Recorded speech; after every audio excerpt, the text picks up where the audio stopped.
right. Welcome to our potluck gathering, and our topic today is really time and space, and the whole time space, all of it, because we really can't separate those things, and how our conception of time and our sensation of being in this temporal world or temporal lobe um, really impacts our entire experience. So, um, time is one of those things that, we're always wanting, and we can go whatever direction you'd like to go with this. Um, when we start discussing it, there's never enough time, not enough time. I don't know if seeing the topic in some ways contributes to that. This is a time centric culture that we live in. So everything has to be. I used to think the microwave was fast, but that's before we had the web. It's like, oh, the microwave's really. So we try to apply whatever our conception is of time to as being slow or fast, depending on what our experience of it is or what our expectation is about it. This is just taking entirely too long, or whatever that is. So this is lovely. This is a poem. It's just the beginning, by Dana Faulds. Just for now. Just for now, without asking how, let yourself sink into stillness. Just for now, lay down the weight you so patiently bear upon your shoulders. Feel the earth receive you, and the infinite expanse of the sky grow even wider as your awareness reaches up to meet it.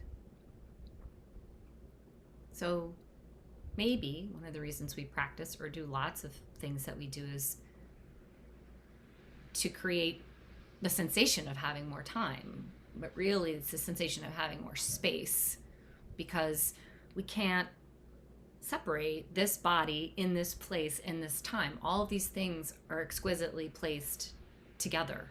It's a bundle of things that contributes to our experience. And time is, you don't have to believe anything to hear some of the things that I am going to say.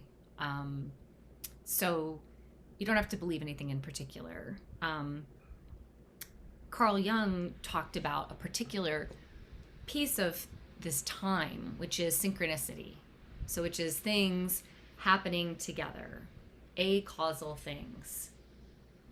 And with the frequency of them, sort of depends on the likelihood of the event. You have 85 things that happened at once that are quite extraordinary. So synchronicity is that sensation that things are happening at the same time or close to each other, and also that there is meaning to be made from that there is a meaning there that is separate from the fact that we can't prove it and how they're connected. So this sensation of even being outside of time, I was thinking about the in Back to the Future, which if you just want to get really confused, just sit there and try to figure out how that worked, and then it will oftentimes get me very confused about time, which is kind of fun. But the license plate is out of time. So the question is, out of time, like we don't have enough time, or out of time, like outside of time? Most of us feel just really pestered by time, trying to save it, trying to, work with it. Pandemic time has been really interesting and has shifted the way a lot of people perceive time, myself. And then there's always the question of, how much time is left? And that's a question I personally have been asking myself since I was about, 12 or younger than that. It's not particularly associated with my age, but kind of wondering, what's left here and what's still to be done. So, oh my gosh, look at this fabulous, this is an hourglass. I think it's an hourglass. And so I'm going to turn the time over.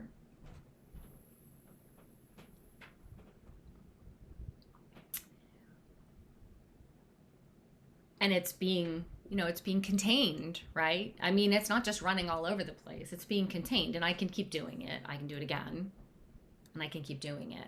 So I'm starting and stopping time, but I'm creating, this was created to be a false sense of everything is only happening in this controlled circuit, in this unit. So this could be really helpful with a couple of pieces that have to do with time that I'm thinking about in our culture, which I feel are really relevant to a lot of people. I know that's something that I'm working with. Two places where time intersects. One is trauma, which effectively is the past living in the present inside the body, the sensation that it's happening now, and grief. And particularly with grief, I did with my book, so I could, well, let's see, here it is. This is a wonderful book. It's called The Wild Edge of Sorrow, and I can post it, by Frances Weller, and it is absolutely a beautiful discussion of essentially time in lots of ways, and grief and rituals of grief. It's really beautiful. And ritual is a thing that takes place outside of time. So many indigenous cultures, those who are participating in rituals, that the idea of that is there's a sacred space that's taking out. This stuff is taking place outside of time. And so regarding grief, and you probably have heard this, time heals all wounds. So I just would encourage you to think about whether that's been true for you, how you have viewed time across your life, and whether it is really a bomb, not a time bomb explode, but a time balm, BALM. So this is a discussion of grief not having a bottom. So what do we do while we're, while at the same time? All the language is, very timely. So what do we do with it, carrying our heartbreaking grief? Imagine that no one knew how to respond to our sorrow, or what if grief wasn't even acknowledged? In such a situation, with no love and compassion surrounding us, the holding container for our powerful emotions would never be allowed to take shape. In such circumstances, the grief would feel bottomless. We would quickly learn to fear the free fall of grief. This feeling of being bottomless, of having no place to stand, no safe container to hold us, can happen with any emotion, any situation. It can happen. It can happen when we're sitting just as easily as when we're with somebody else. So we're brought back to the fundamental practice of self-compassion and learning how to regulate the fear that comes upon us when we move into these places of sorrow, because they feel bottomless. So one of the suggestions in this book is giving grief a bottom, which reminds me of this. It's like we're not creating something new out of nothing. It's not magic. But perceiving that there is a bottom somewhere, giving ourselves the bottom to land in, that it's not endless, whatever it is, can be really helpful. And that's part of what, when we're sitting, we're making a container. That's what we're doing. Laps are the pockets of the soul. We're sitting down so that these things, and all this stuff unfolds. So especially when sitting, because sitting's it's like the training for the everything else. So imagining yourself as a container, and that there is a bottom, is helpful for holding all the things that come up in, um, that just come up because the more you sit, the more things come. And it's not, you know, a lot of people approach meditation, for example, and practice as a way of knowing themselves better, getting to know themselves, going deep, doing the deep dive, sitting, uncovering, extracting, integrating all that stuff, sure. And the other way of looking at it is that meditation is getting to know all the stuff that is not self. It's all the stuff that doesn't really have anything to do with, those things, time, space, and who we think we are, and anything that comes sailing in from time to time, which probably is a lot, especially in the beginning. Anything that comes sailing in that seems to disconfirm our sense of ourselves and our ego and everything that we believe, our whole structure that we believe that this whole world is held together with, when those things start coming in, it just really blows everything up. It like completely can shatter this sensation. So what else was I going to say? Probably nothing that I originally was going to say. Okay, so I don't know if you're familiar, pop culture wise. So if you're familiar with Doctor Who, here's the at all the series of Doctor Who. So this is a madman with a box across time and space. He's been, this is it's different Doctor, different incarnations. It's all the same Doctor traveling throughout space and time, with various companions. And the feature of the box that's quite interesting is it's bigger on the inside. It's defying the space and time that we expect it to be in there. So you go in this little police box, and it's just an enormous, spacious area.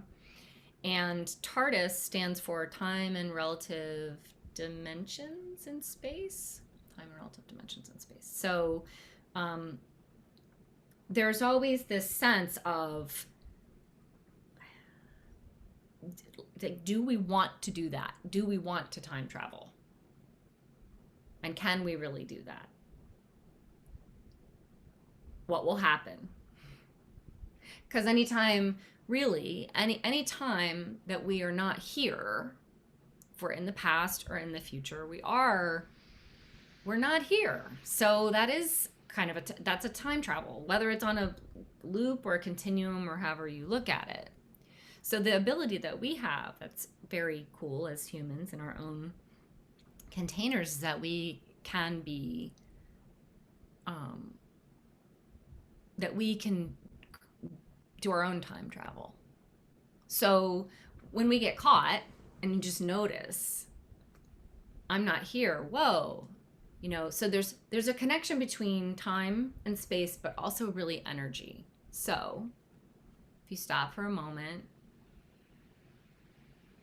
and imagine something from the past, it can be as far back as you'd like, but I wouldn't make it so big that it's going to be, major trauma, or something that's not containable in this scenario. So if you go back to some scenario where things just weren't right, they didn't feel right, there was an altercation, whatever it was, and if you go back and see how much comes into your mind about what did it look like, what did it sound like, what did it feel like. And when you get more and more skilled at this, it's like, it's right here it is. And for large portions of the day, I think we talked about this with the chewing gum last week. You see this, this chewing gum that you haven't seen forever, double bubble, and all of a sudden, this entire wave of the past, a complete scenario, is right here in the present, this overlay of everything, this situation that happened to me with the gum and, whatever it was. So it's pretty nice to realize with a lot of humility that, I got lost again. and nothing's actually happening. That is not happening right now. And this is a very difficult thing to do for yourself, especially in the middle of sitting. So if you're in meditation and these things come up, I mean, we just get hijacked by these memories, just to say that's a memory. It's not happening now. So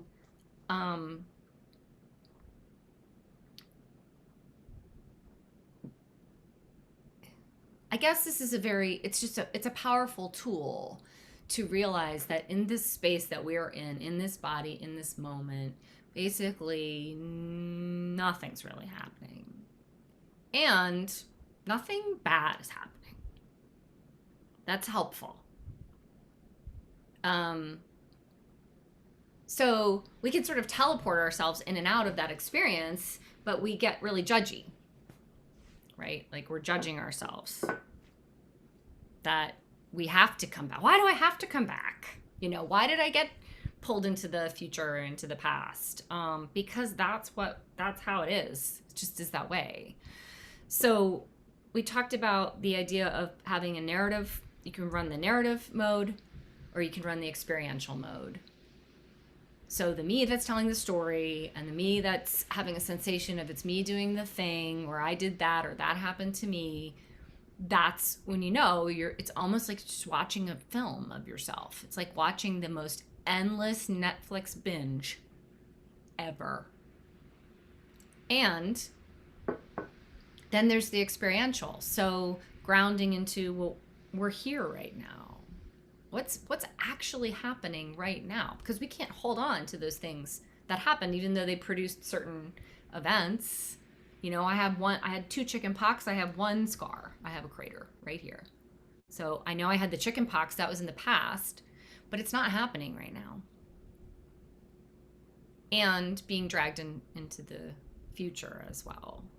I just think it's pretty interesting to give yourself almost like, we've talked about the hall pass before. It's like a grace pass, where it's not grace in the sense it's just happening, it's coming in. You kind of have to help yourself to say it's okay that I need to come back. It's like the thing that gets you back from the endless trip to the bathroom. So, and that phenomena of rumination, like the hamster wheeling and the like, and any type of compulsion is really interesting because it's like a compressed time. I mean, it's time, but it feels, if anyone's ever experienced that, it's exhausting. So like the same thing can happen in a short period of time. That's what Einstein noted, that, it's relative. So the time spent hanging out with a pretty girl is nothing. And the time being in pain, or I can't remember what his example was, it just seems to go on forever and ever. And really it's the same minute of time. So, let's see what else. Finally, if anyone has ever read A Wrinkle in Time,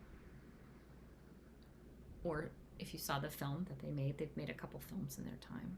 One of the things that they talk about is this travel that's possible in a wrinkle in time, in a tesseract. So there's a great illustration in the book where there's this string, and you have this little ant is crawling right here. And then what happens is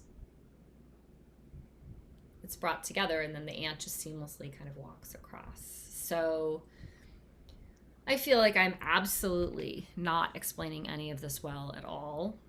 But this idea that when we are sitting, it's possible to recall a state of timelessness that isn't frightening, is a helpful skill to cultivate, and that we can rest in that space. That we can rest, which seems like the opposite of being harried and hurried.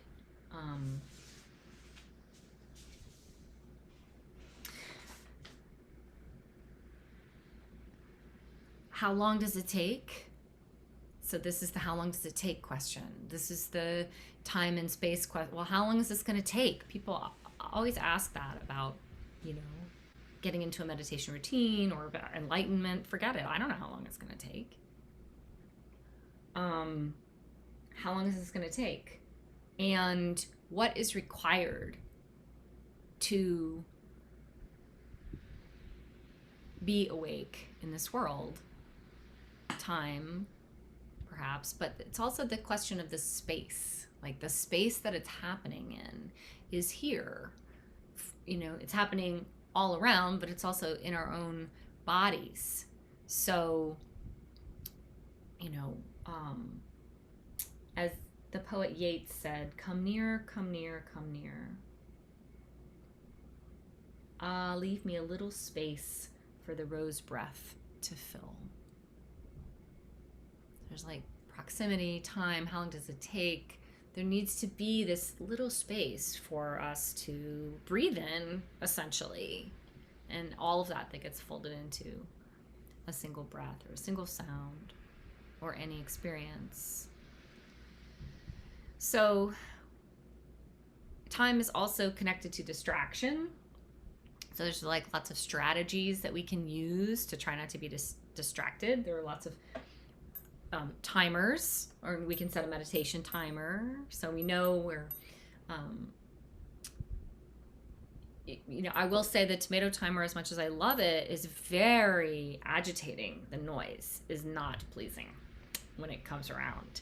So just consider this when you think about the mechanisms that you're using to manage time.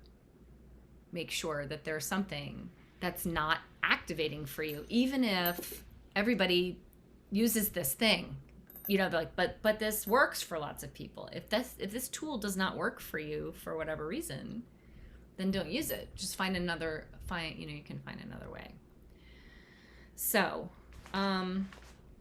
very curious to hear what everybody will have to say about time. So I'm going to end this. Oh, whoops. No, I'm not going to end us all. No, I'm not.